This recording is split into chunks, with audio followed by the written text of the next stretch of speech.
क्या आप जानते हैं कि क़यामत के दिन सबसे पहले जिस चीज़ का हिसाब होगा वो क्या है? आज के इस एक्सप्लेनर में हम एक ऐसे मौजू पर बात करने जा रहे हैं जो हमारी पूरी ज़िंदगी की बुनियाद है। आज की इस भाग-दौड़ और तेज़ रफ्तार दुनिया में जहां हम रुक कर सांस लेना तक भूल जाते हैं, ये समझना बहुत ज़रूरी है कि हमारी तरजीहात आखिर हैं क्या। तो चले इस रूहानी सफ़र का आगाज़ करते हैं। तो सबसे पहले आते हैं इस बुनियादी और सबसे पहले सवाल की तरफ। जरा एक लम्हे के लिए सोचिए, कयामत के दिन सबसे पहले किस चीज का हिसाब होगा? ये एक ऐसा सवाल है जो हम सबको एकदम रुकने और अपनी मौजूदा जिंदगी पर संजीदगी से गौर करने पर मजबूर कर देता है। और इसका सीधा सा जवाब है नमाज।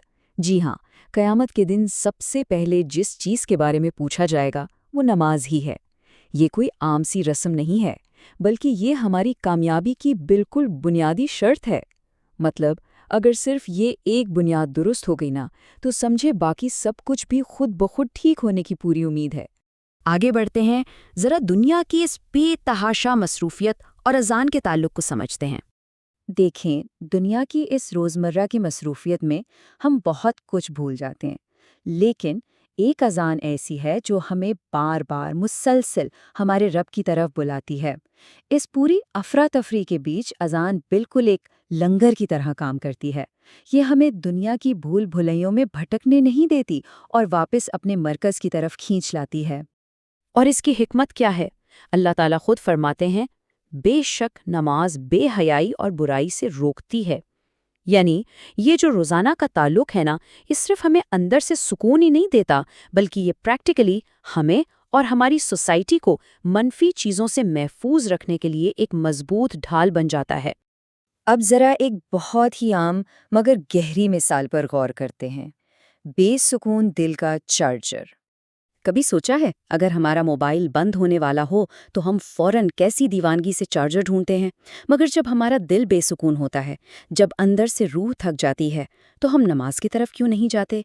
ये वाकई बड़ी हैरत की बात है कि हम बेजान मशीनों को तो फौरन रिचार्ज करते हैं, लेकिन अपने रूहानी वजूद को मुकम्मल तौर पर नज़रअंदाज कर देते हैं। इसीलिए हमें ये समझने की सख्त ज़रूरत है कि नमाज दरअसल अल्लाह से एक ख़ास मुलाकात है। नमाज सिर्फ एक फर्ज नहीं जिसे बस एक बोझ समझकर जल्दी में अदा कर लिया जाए, बिल्कुल नहीं। ये अल्लाह से मुलाकात है। ये कायनात के मालिक के साथ हमारी बराह रास्त गुफ्तगू है। और सच पूछिए तो यही दिल का हकीकी सुकून है। जब हम इस जाविये से सोचना शुरू करते हैं तो नमाज के बारे में हमारा पूरा नज़रिया ही बदल जाता है। और ये मुलाकात अपने उरूज पर कहाँ पहुँचती है? सजदा। सजदा वो ख़ास जगह है जहाँ बंदा जिस्मानी और रूहानी तौर पर झुककर दुनिया से सबसे दूर होता है और अल्लाह के सबसे करीब होता है। और यकीन जानिए, यही वो कुर्बत है जो हमारे थके हुए दिलों का असल इलाज है।